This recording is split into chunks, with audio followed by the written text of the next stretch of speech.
읽겠습니다. 마가복음 7장 20절에서 23절 말씀 제가 읽을 테니까 여러분들도 그 자리에서 함께 읽었으면 좋겠습니다. 함께 읽겠습니다.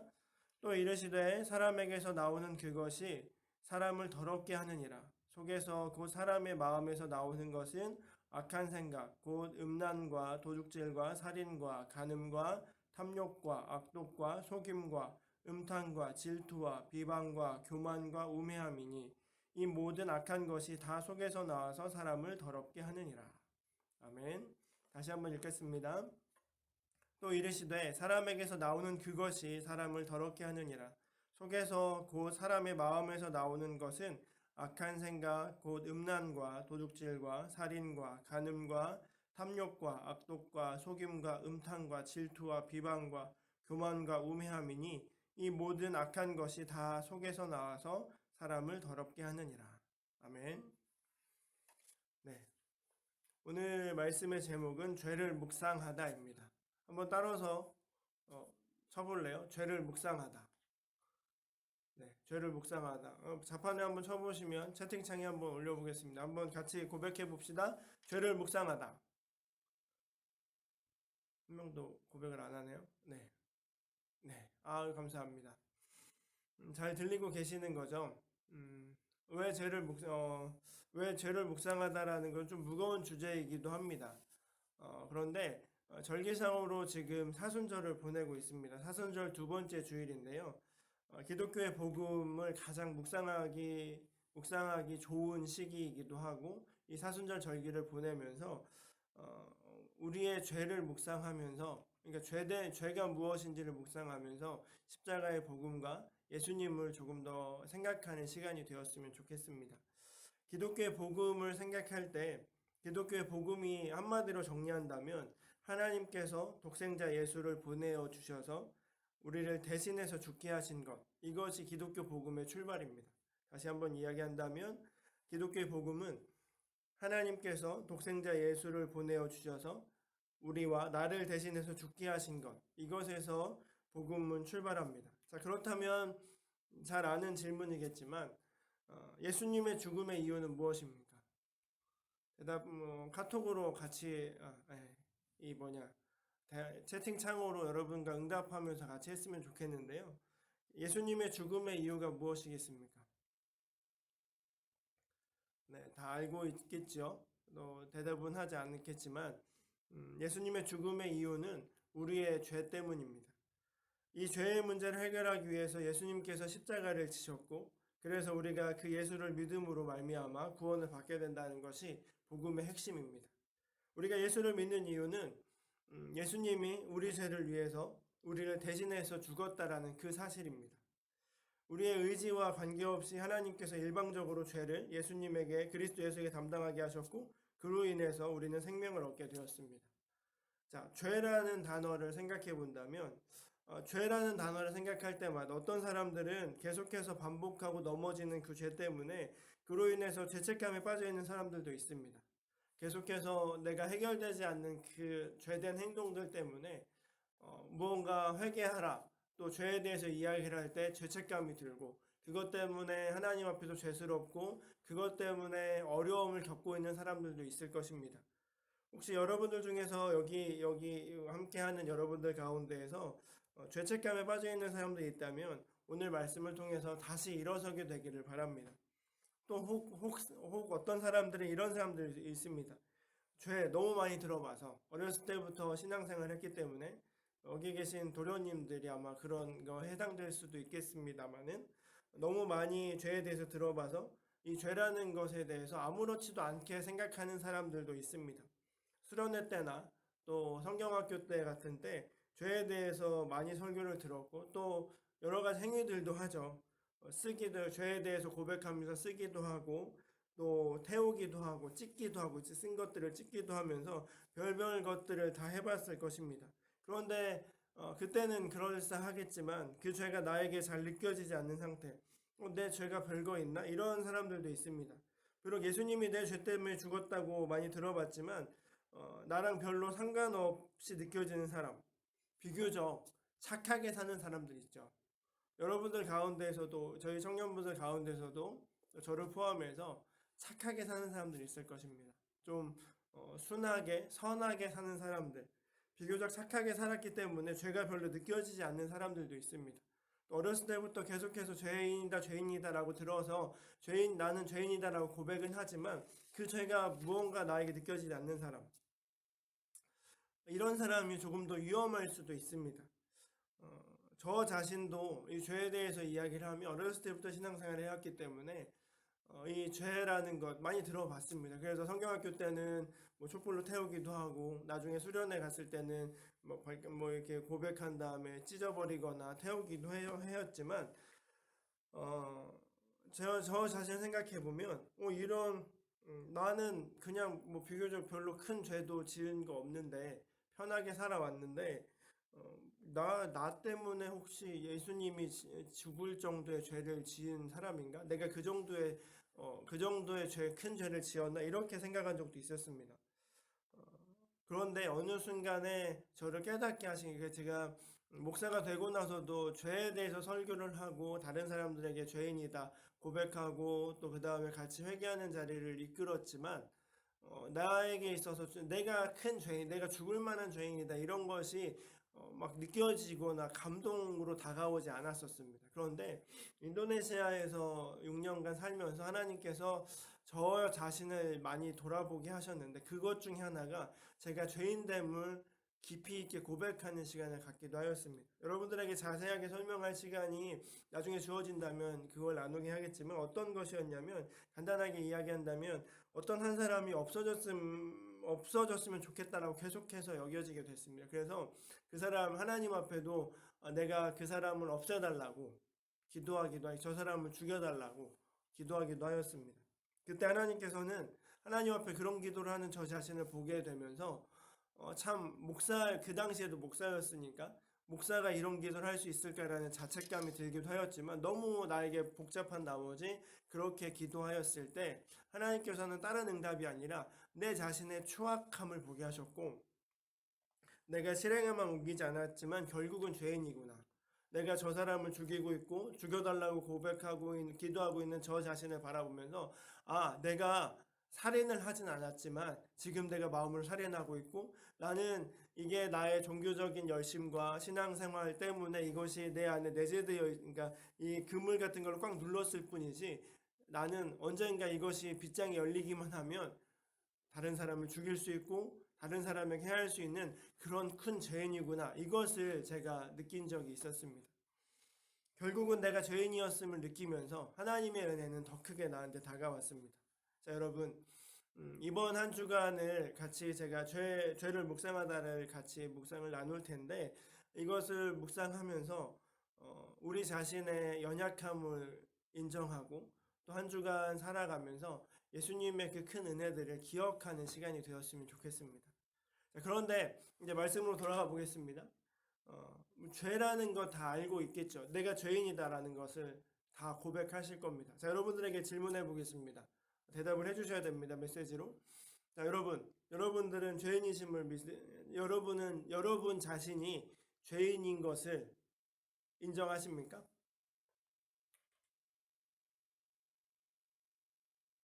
대답해 주세요. 여러분들은 여러분이 죄인인 것을 인정하십니까?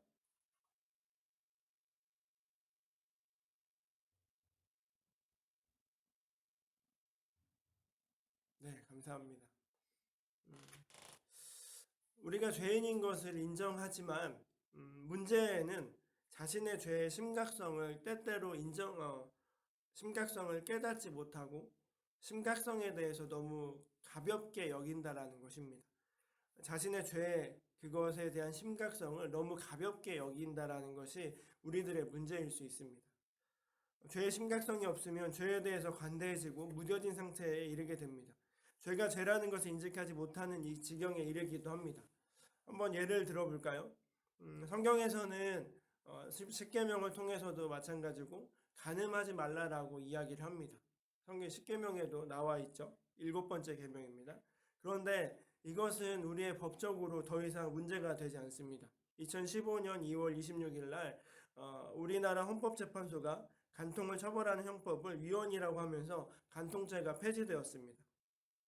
그러니까 헌법재판소 재판관들끼리 법을 해석하였고 그것이 대법원 뭐 이렇게 해가지고 더 이상 사람들이 합의해서 죄가 아니라고 선언하였습니다. 자, 그렇다면 더 이상 이제 이 나라의 법으로는 간통죄, 간음을 처벌할 수 없습니다.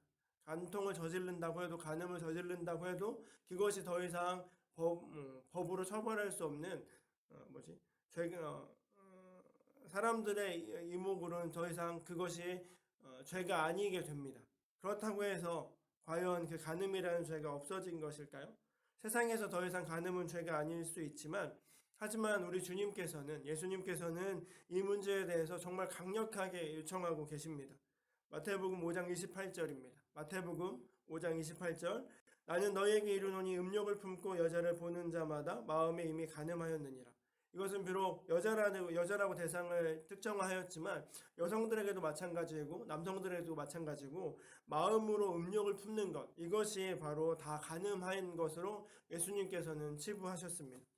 예수님은 마음으로 음욕을 품는 것만으로도 죄라고 말씀하셨던 것입니다. 자, 그렇다면 세상에서는 간음죄가 없어졌을 수 있지만 예수님께서는 하나님의 나라 법에서는 이것은 여전히 존재하는 법이라는 것입니다. 죄를 인식하고 깊이 생각할수록 우리는 그리스도 예수 십자가의 사건이 온전히 이해될 수 있습니다. 주님의 고난을 묵상하기 위해서 우리가 먼저 해야 할 것은 자신의 죄를 묵상하는 것입니다. 여러분들의 죄, 여러분들이 지금 하고 있는 것들, 내가 행했던 것들 절대로 가볍게 여기지 말아야 할 것입니다.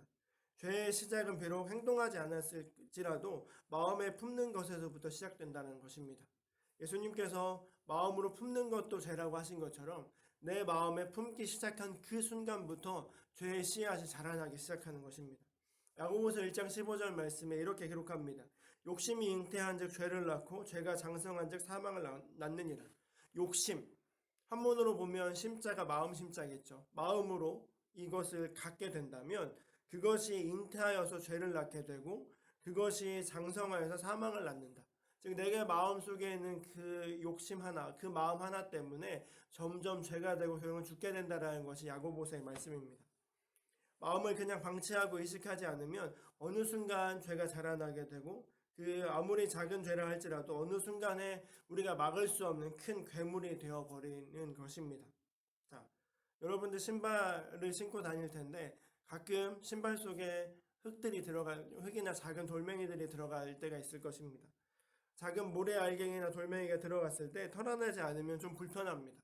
신발을 신고 다니다가 신발 안에 무언가 들어가면 좀 꺼끌거리겠죠. 그리고 그냥 그것을 털어버리지 않고 계속 신고 나간다면 계속 불편해지고 급기야는 고통스럽기도 하고 급기야 그것이 돌멩이가 모나게 되고 좀 오래되면은 발에 상처를 입히기도 합니다. 그냥 신발 밖에 있는 흙들, 모래 알갱이들은 전혀 우리를 해할 수 없습니다. 그런데 내 신발 안에 들어온 모래 알갱이 몇 개는 우리를 힘들게 하고 털어내지 않으면 상처를 내게 됩니다. 그러하기에 이 모래알을 의식하듯이 자신을 돌아보는 것이 정말 중요합니다.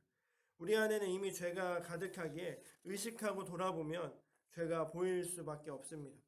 오늘 아까 읽었던 성경 말씀을 다시 한번 읽어볼까요? 마가복음 7장 20절에서 23절입니다.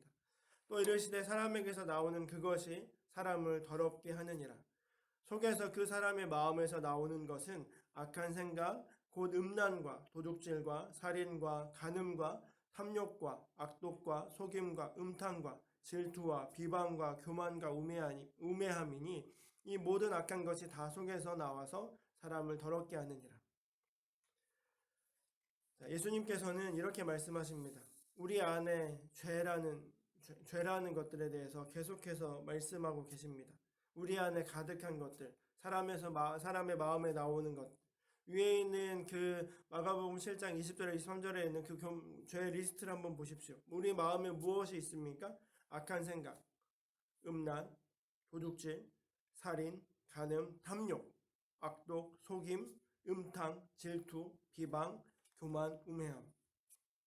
이것들이 악한 것이고 이것들이 죄의 씨앗들이며 이것들이 과연 우리를 더럽게 하는 것이다라고 예수님이 말씀하십니다. 위에 있는 그 리스트들 중에서 여러분들이 자유한 것이 몇 개나 되십니까?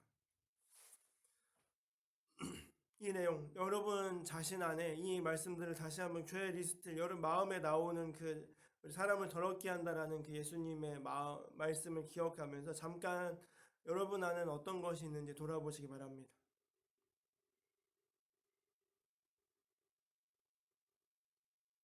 여러분 안에 이것들 가운데 이런 죄악의 씨앗들이 다 깨끗하게 되기를 바랍니다. 신발 안에 그 발을 괴롭히는 모래 알갱이를 해결하는 방법은 간단합니다. 신발을 들고 발을 뺀 다음에 신발을 털어버리면 됩니다. 신발 안에 있는 모래가 나를 괴롭게 한다면 그것을 들고 털어서 없애버리면 됩니다. 죄도 마찬가지입니다. 내가 인식되어졌으면 그것을 벗어내면 됩니다. 그것을 털어버리고 벗어버리고 던져버리고 버려버리면 됩니다. 예수님께서 우리의 죄 때문에 죽으셨기 때문에 우리는 죄를 미워해야 하는 것이 당연합니다. 이 진리를 깨달은 바울은 이렇게 말합니다. 데살로니가전서 5장 22절, 악은 어떤 모양이라도 버려라. 악은 모양이라도 버려라. 여러분, 예수님을 사랑하십니까? 예수님이 여러분을 위해서 나를 대신해서 우리를 대신해서 죽으셨음을 믿으십니까?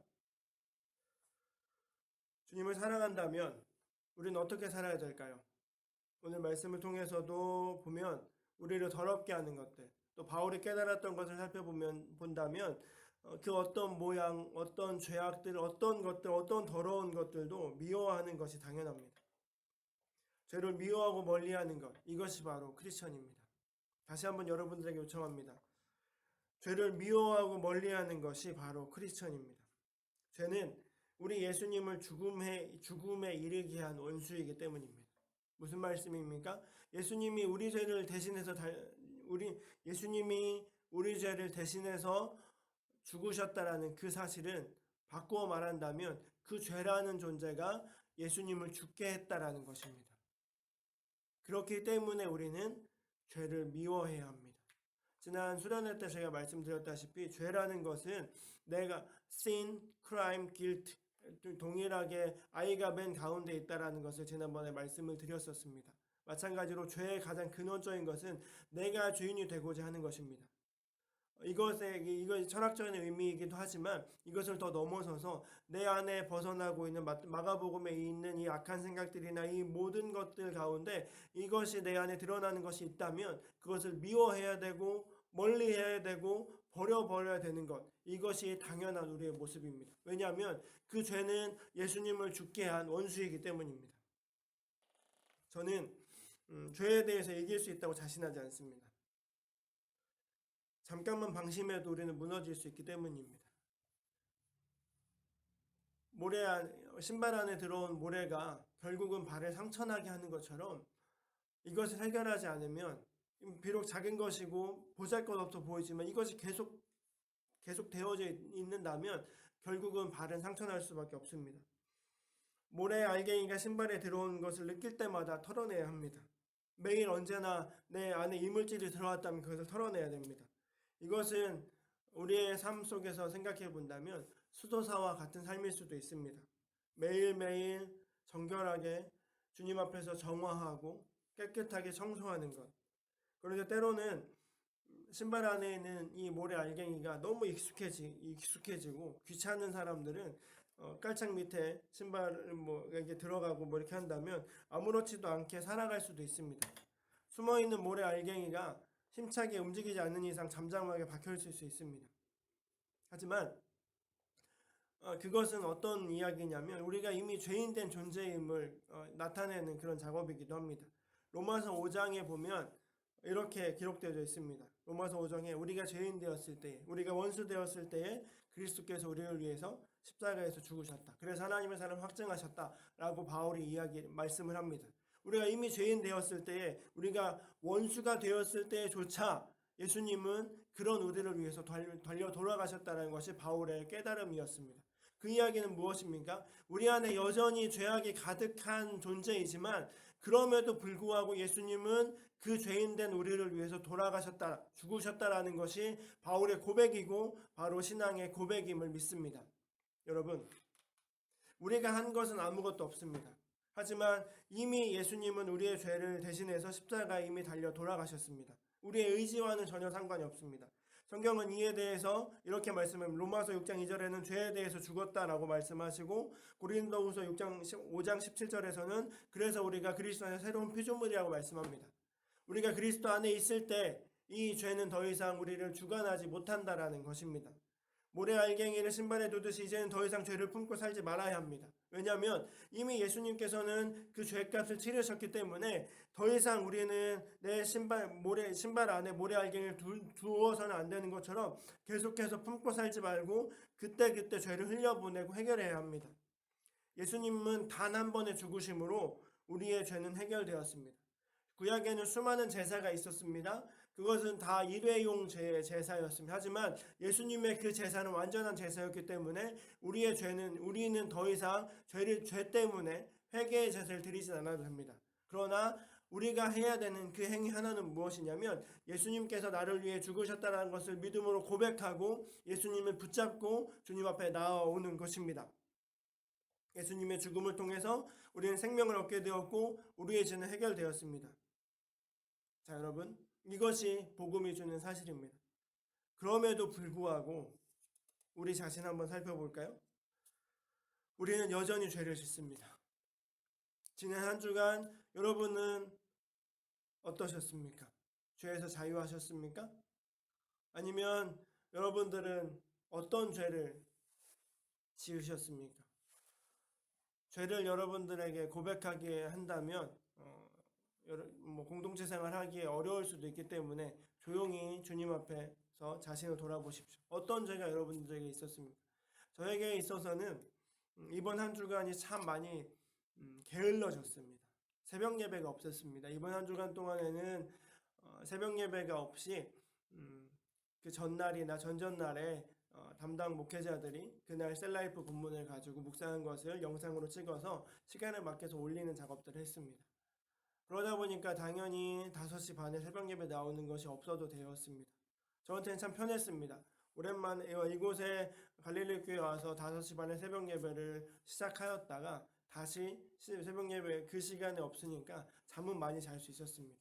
그런데 그러다 보니까 저에게 어떤 것이 있었냐면 처음에 마음 먹었던 기도 생활, 또 처음에 하나님 앞에 결단하였던 내가 누구를 위해서 중보하고 청년부를 위해서 무엇을 해야 되겠다는 그 마음들이 그 결단들이 지켜지지 않는 모습들을 보게 되었습니다. 참 많이 게을러졌습니다. 말씀을 준비하면서 나의 이 게으름, 내가 지금 코로나 사태 때문에 새벽 예배를 드릴 수 없고 함께 만날 수 없지만 이것 때문에 내가 게으르게 찾아왔고 이 게으름을 해결하지 않으면 오늘 말씀을 통해서 읽는 것처럼 이 말씀을 준비하다 큰 깨달음을 얻던 건 무엇이었냐면 이 게으름을 만약에 내 안에서 해결하지 못한다면 나는 또다시 실패자가 될 수밖에 없고 또다시 하나님께 더 큰 죄를 지을 수밖에 없으며 또 다른 나를 통해서 이 갈릴리 교회 청년들에게 또 다른 아픔이 갈 수도 있겠구나라는 그런 두려움이 엄습해 왔습니다. 그것을 깨달았을 때 저는 주님 앞에 엎드릴 수밖에 없었고 다시금 주님 앞에 고백하고 다시금 주님 앞에 설 수밖에 없었습니다. 제가 오늘 말씀을 준비하면서 설교를 시작하고 또 예배를 준비하면서 제가 일어섰다라고 말씀을 하였습니다. 지난주에 유년부실 한 구석에서 그냥 영상을 송출하였는데 저에게 그 게으름에 대한 부분들을 묵상하면서 그래, 내가 좀 더 긴장해야 되겠구나. 내가 요즘 너무 느슨해졌구나. 내가 너무 느슨해져서 예배에 대한 긴장감이나 내가 너무너무 편안하게 살아왔구나. 이것이 나를 또 다른 악한 길로 이끌 수밖에 없는 것이겠구나를 생각하면서 제가 오늘 위치를 바꾸었고 저는 일어서서 여러분들을 예배를 인도하게 되고 있습니다. 자, 여러분 다시 말씀으로 돌아가 볼까요? 우리의 옛사람은 계속해서 우리를 죄로 끌고 가려고 합니다. 옛사람을 벗어버려야 하지만 우리의 옛사람의 그 흔적들은 우리를 계속해서 죄의 대로 끌고 가려고 합니다. 그런 까닭에 우리는 매일매일 죄에 대해서 직면하게 됩니다. 우리 안에 있는 나의 내면에 있는 감정들과 나의 습관들, 나의 성품들, 우리가 이 육신을 입고 있는 이상, 우리가 이 껍데기인 이 육체를 입고 있는 이상 우리는 옛사람에서 자유로울 수 없습니다. 옛사람을 벗어버려야 하지만 완전하게 벗어버리는 그 순간은 죽는 날입니다. 우리 죽기 전까지는 이 육체를 입고 살아가야 합니다. 그렇다면 죄의 유혹과 모든 것들은 도사리고 있을 수밖에 없습니다. 그런 까닭에 우리는 매일매일 죄를 직면하고 결단해야 합니다. 예수님께서 잡히시기 전날 밤에 제자들의 발을 씻기시면서 베드로에게 이렇게 말씀하셨습니다. 요한복음 13장 1절에 보면 이미 목욕한 자는 발밖에 씻을 필요가 없다. 무슨 말씀입니까? 이미 목욕한 자는 발밖에 씻을 필요가 없다. 이 이야기는 무엇인지 다시 한번 돌아본다면 매일매일 목욕하는 것도 중요하지만 매일매일 발을 씻고 손을 씻고 계속해서 씻어내야 한다. 너희들이 그리스도의 보혈로 말미암아 죄가 용서받았지만 너희가 이 세상을 살아가는 날 동안에 매일매일 발을 씻는 작업들이 필요하다. 이렇게 묵상해 볼 수 있습니다. 우리는 매일매일 발을 씻듯 매일매일 세수를 하듯 매일 우리의 죄를 직면하고 회개하는 것을 멈추면 안 될 것입니다. 그럼에도 불구하고 한 시간 전에 회개했음에도 불구하고 또 다시 죄를 지을지 모릅니다. 그러나 절대로 포기하지 마십시오. 갈라디아서 6장 9절입니다. 따라서 했으면 좋겠습니다. 있는 그 자리에서 한번 따라서 해보십시오. 갈라디아서 6장 9절입니다. 우리가 선을 행하되 낙심하지 말지니 포기하지 아니하면 때가 이름에 거두리라. 갈라디아서 6장 9절입니다. 다시 한번 저를 따라서 해보십시오. 우리가 선을 행하되 낙심하지 말지니 포기하지 아니하면 때가 이름에 거두리라. 아멘. 주님께서는 절대로 우리를 포기하지 않으십니다. 주님의 손은 우리를 영원까지 포기하지 않으시고 붙잡고 걸어가시는 분이 바로 우리 주님 예수님이십니다. 마지막 순간까지 예수님은 계속해서 역사하실 것입니다. 그 예수님 앞에서 그 주님 앞에서 우리는 빨리 돌이키는 것입니다. 포기하지 아니하고 우리가 포기하면 끝나는 것이지만 우리가 포기하지 아니하고 그 주님의 손을 의지하고 나아가는 것, 그러면 언젠가는 때가 이를 때에 거두게 된다라고 성경은 말씀하고 계십니다. 우리에게 필요한 것은 빨리 돌이키는 것입니다. 또 다시 돌아선다면 또 다시 돌아서는 것입니다. 돌아서서 바르게 사는 것입니다. 이 길로 가다가 또 죄를 지었다면 돌아서서 가는 것입니다. 회개의 원어적인 의미는 턴오버입니다. 그 가는 길을 멈추어서서 돌아서서 다른 길로 가는 것. 이것이 회개의 의미입니다. 우리 매일매일 회개하는 작업이 무엇입니까? 내 안에 욕심들이 벌어지고 내 안에 어떤 죄의 그 결과들이 벌어진다고 한다면 그것을 인정했을 때 그것을 인지하였을 때 신발을 벗어서 모래알갱이를 터는 것처럼 털어버리고 다시 돌아서 다시 새롭게 살기를 결단하면서 그 길을 걷는 것.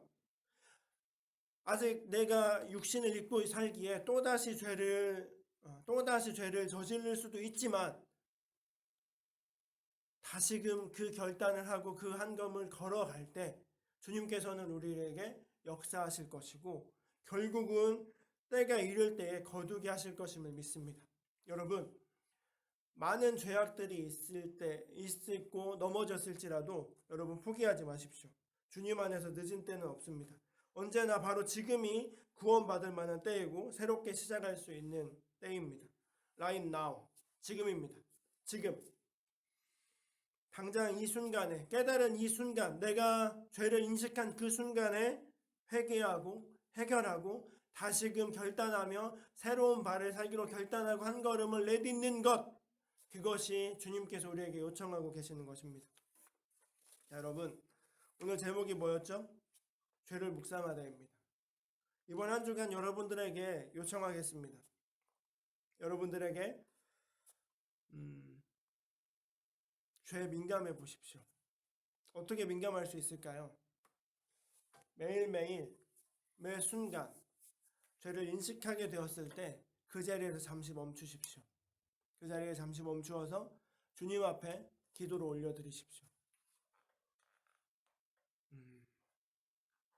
아니면 여러분들에게 알람을 한번 맞춰보실래요? 알람을 맞춰서 그 알람 소리를 찬양으로 해놓는다거나 그 시간에 그 알람 소리는 회개의 시간입니다.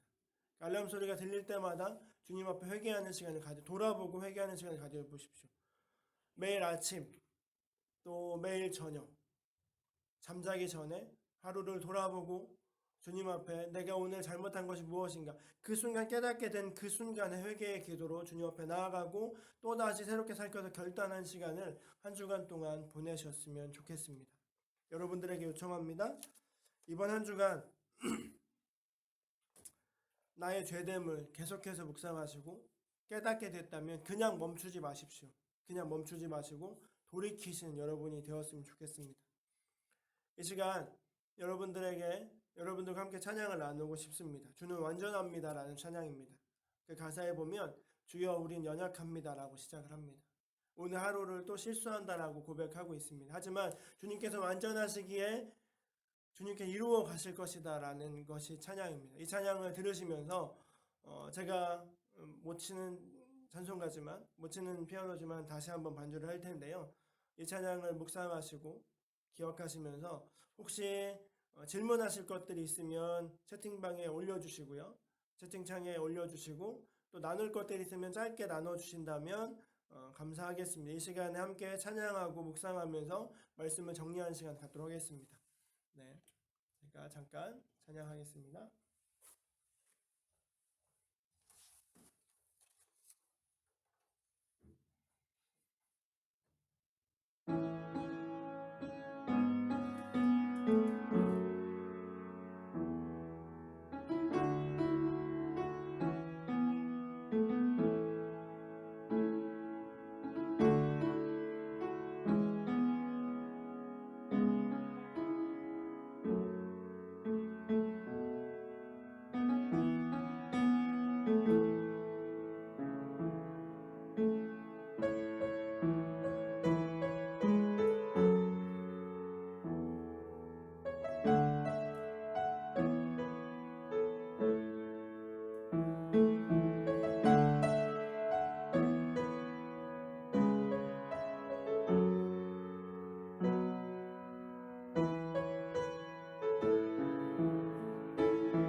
기도하겠습니다. 주님, 우리는 죄에 대해서 연약하고 넘어질 수밖에 없는 존재들임을 고백합니다.